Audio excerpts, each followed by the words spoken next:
नमस्ते दोस्तों, स्वागत है आपका हमारे YouTube चैनल ब्राइट लाइट पर। आज हम बात करेंगे एक ऐसे शहर के बारे में जो अपने संगीत, अदाकारी और समृद्ध सांस्कृतिक विरासत के लिए जाना जाता है। हम बात कर रहे हैं लखनऊ के बारे में। तो चलिए शुरू करते हैं लखनऊ के कुछ रोचक तथ्यों के। लखनऊ भारत के उत्तर प्रदेश राज्य की राजधानी है। यह शहर गोमती नदी के तट पर स्थित है। लखनऊ को नवाबों की नगरी के नाम से भी जाना जाता है। क्या आप जानते हैं कि लखनऊ का नाम कैसे पड़ा? दरअसल इसके पीछे एक दिलचस्प कहानी है। माना जाता है कि इस शहर का नाम लक्ष्मण के नाम पर रखा गया था, जो भगवान श्री राम के छोटे भाई थे, और इस शहर को श्री राम ने अपने छोटे भाई लक्ष्मण को उपहार स्वरूप दिया था। इतिहास में इस शहर का नाम कई बार बदला। पहले लक्ष्मणपुरी से बदलकर लखनपुर हुआ, बाद में लखनवती और लखनौती होता हुआ लखनऊ हो गया। लखनऊ के वर्तमान स्वरूप की स्थापना नवाब आसफुल दौला द्वारा 1775 में की गई थी।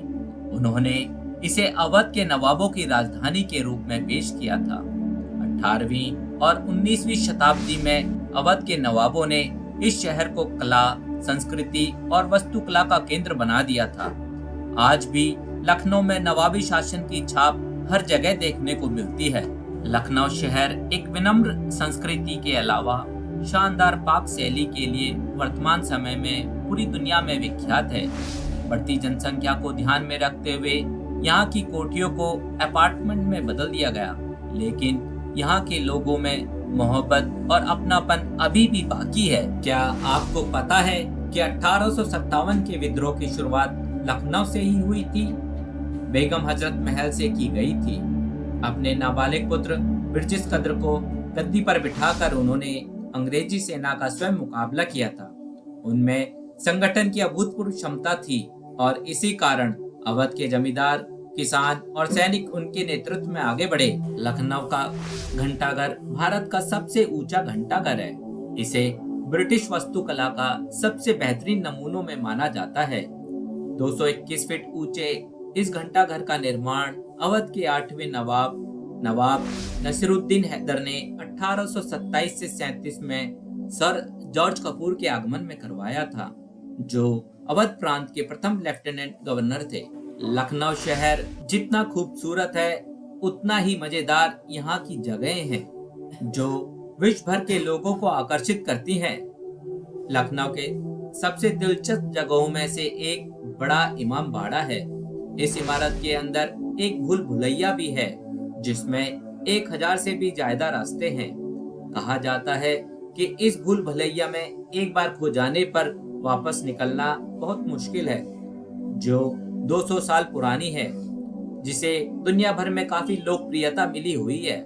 यह भूल भुलैया पर्यटकों से हमेशा भरी रहती है। यह भूल भुलैया एक बड़ा इमाम बाड़ा के अंदर बनी हुई है। आपको बता दें, ये जगह अपने में इतनी अनोखी है कि देखते ही हर पर्यटक हैरान रह जाता है। इस भूल भुलैया के चारों ओर 4 रास्ते हैं, जिसमें 3 गलत और 1 सही है। यहाँ 15 फीट मोटी दीवारें और 2.5 फीट चौड़ा रास्ता है। पर्यटक जब इस भूल भुलैया में जाते हैं तो उन्हें इन दीवारों में चलने जैसा महसूस होता है। दिलचस्प बात तो यह है कि संकरी दीवारों के होने के बाद भी इसमें घुटन महसूस नहीं होती है। भूल भुलैया में जाते ही आपको पहली गैलरी दिखेगी, जिसकी शुरुआत 330 फीट लंबी सुरंग से होती है। यहाँ पर ऐसी खिड़कियां बनी हुई हैं, जिन्हें दुश्मनों को देखने का ठिकाना नाम दिया गया है। इसके बारे में कहा जाता है कि नवाबों के सिपाही इन्हीं खिड़कियों से इमाम बाड़ा और भूल भुलैया के मुख्य दरवाजे पर नजर रखते थे। कहते हैं कि इसकी हर दीवार उड़द की दाल, गुड़, बेल, गन्ने के जूस, सिंगाड़े के आटे और शहद को मिलाकर बनाई गई है। भूल भुलैया को इस तरह से तैयार किया गया है कि आप 20 फुट की दूरी पर खड़े रहकर बिना मोबाइल पर बात किए सामने वाले के साथ आसानी से बात कर सकते हैं। बताया जाता है कि उस समय सिपाही आपस में कुछ दूरी पर खड़े होकर इन्हीं दीवारों के साथ एक दूसरे से संपर्क किया करते थे। लखनऊ की शान है चिकनकारी की कढ़ाई। जब भी कोई बाहर से लखनऊ आता है तो वो यहाँ के चिकनकारी के कपड़ों की खरीदारी जरूर करता है। लखनऊ की चिकनकारी दुनिया भर में मशहूर है, लेकिन शायद कम लोगों को ही यह पता होगा कि इसका सारा काम हाथों से किया जाता है। आप तक पहुंचने तक इसे कई हाथ सुंदर बनाते हैं।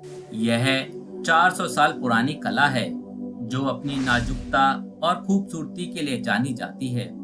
चिकनकारी लखनऊ की प्रसिद्ध शैली है कढ़ाई और काशीदारी कारी की। यह लखनऊ की काशीदारी का उत्कृष्ट नमूना है और लखनवी जरदोजी यहाँ का लघु उद्योग है जो कुर्ते और साड़ियों जैसे कपड़ों पर अपनी कलाकारी की छाप चढ़ाते हैं। इस उद्योग का ज्यादातर हिस्सा पुराने लखनऊ के चौक इलाके में फैला हुआ है। यहाँ के बाजार चिकन काशीदारी की दुकानों से भरे हुए हैं। मुर्रे, जाली, बखिया, टेपची, टप्पा आदि 36 प्रकार की चिकन की शैलियां हैं। इसके माहिर एवं प्रसिद्ध कारीगरों में उस्ताद फयाज खां और हसन मिर्जा साहिब थे। इस हस्तशिल्प उद्योग का एक खास पहलू यह भी है कि उसमें 95% महिलाएं हैं। ज्यादातर महिलाएं लखनऊ के गोमती नदी के पार के पुराने इलाके में बसी हुई हैं। उत्तरी भारत में अवध क्षेत्र का मूल निवासी व्यंजन है। लखनऊ का खाना पकाने का पर्यटन मध्य एशिया, मध्य पूर्वी और उत्तरी भारत और पश्चिमी भारत के समान है, जिसमें शाकाहारी और मांसाहारी दोनों प्रकार के व्यंजन शामिल है। अवध क्षेत्र मुगल खाना पकाने की तकनीक से प्रभावित है और लखनऊ के व्यंजनों में मध्य एशिया, कश्मीर, पंजाब और हैदराबाद के व्यंजनों की समानता है। अवध के रसोइयों ने खाना पकाने की दम शैली या धीमी आग पर खाना पकाने की कला का आविष्कार किया, जो आज लखनऊ को पर्याप्त बन गया। शाही कोरमा, रोगन जोश और केवड़ा की बिरयानी जैसे व्यंजन आपके मुंह में पानी ला देंगे। छोटा इमाम बाड़ा, जिसे इमाम बाड़ा हुसैनाबाद मुबारक के नाम से भी जाना जाता है, भारत के उत्तर प्रदेश के लखनऊ शहर में स्थित एक भव्य स्मारक है। इसे अंतिम रूप देने में 54 साल लगे थे, जिसे रोशनी का महल भी कहा जाता है। छोटा इमाम बाड़ा अपनी शानदार वास्तुकला और झूमरों के लिए प्रसिद्ध है। 1838 में अवध के नवाब मोहम्मद अली शाह द्वारा शिया मुसलमानों के लिए बनाया गया था। लखनऊ भारत का पहला शहर है जिसने मेट्रो रेल सेवा शुरू की थी। लखनऊ मेट्रो एक उच्च क्षमता वाला सार्वजनिक परिवहन है जो उत्तर प्रदेश के सबसे बड़े शहर और राजधानी लखनऊ की सेवा करता है। लाइन का निर्माण 27 सितंबर 2014 को ट्रांसपोर्ट नगर से चारबाग रेलवे स्टेशन तक 8.5 किलोमीटर के साथ शुरू हुआ, जिसने 5 सितंबर 2017 को अपना व्यावसायिक संचालन शुरू किया। लखनऊ मेट्रो परियोजना उत्तर प्रदेश में अब तक की सबसे महंगी परिवहन प्रणाली है, जिसमें चरण ए रेड लाइन और 1B ब्लू लाइन की अनुमति कुल लागत लगभग $2 बिलियन है, जिसमें से 6,928 करोड़ रुपए चरण ए पर खर्च किए गए हैं।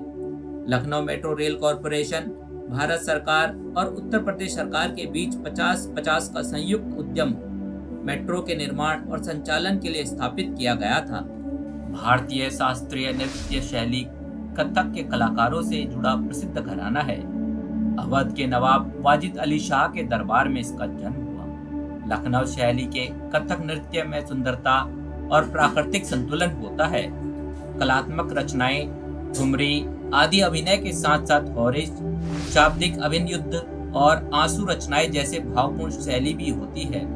वर्तमान में पंडित बिरजू महाराज अच्छन महाराज जी के बेटे इस घराने के मुख्य प्रतिनिधि माने जाते हैं। लखनऊ घराने के नृत्य पर मुगल व ईरानी सभ्यता के प्रभाव के कारण यहाँ नृत्य में श्रृंगारिता के साथ साथ अभिनय पक्ष पर भी विशेष ध्यान दिया गया है। श्रृंगारिता और सबल अभिनय की दृष्टि से लखनऊ घराना अन्य घरानों से काफी आगे है। इस घराने की वास्तविक पहचान बनाने का श्रेय पद्म भूषण पंडित बिरजू महाराज को दिया जाता है। भातखंडे संगीत संस्थान सम विश्वविद्यालय का नाम यहाँ के महान संगीतकार पंडित विष्णु नारायण भातखंडे के नाम पर रखा हुआ है। इस विश्वविद्यालय की स्थापना 1926 में राय उमानाथ बली और राज राजेश्वर बली संयुक्त प्रांत के तत्कालीन शिक्षा मंत्री के प्रयासों से पंडित भातखंडे द्वारा की गई थी। तो दोस्तों, ये थे लखनऊ के कुछ दिलचस्प तथ्य। उम्मीद है कि आपको यह वीडियो पसंद आया होगा। अगर हाँ, तो इसे लाइक करें, शेयर करें और कमेंट में बताएं कि आपको लखनऊ के बारे में कौन सी बात सबसे ज्यादा पसंद है।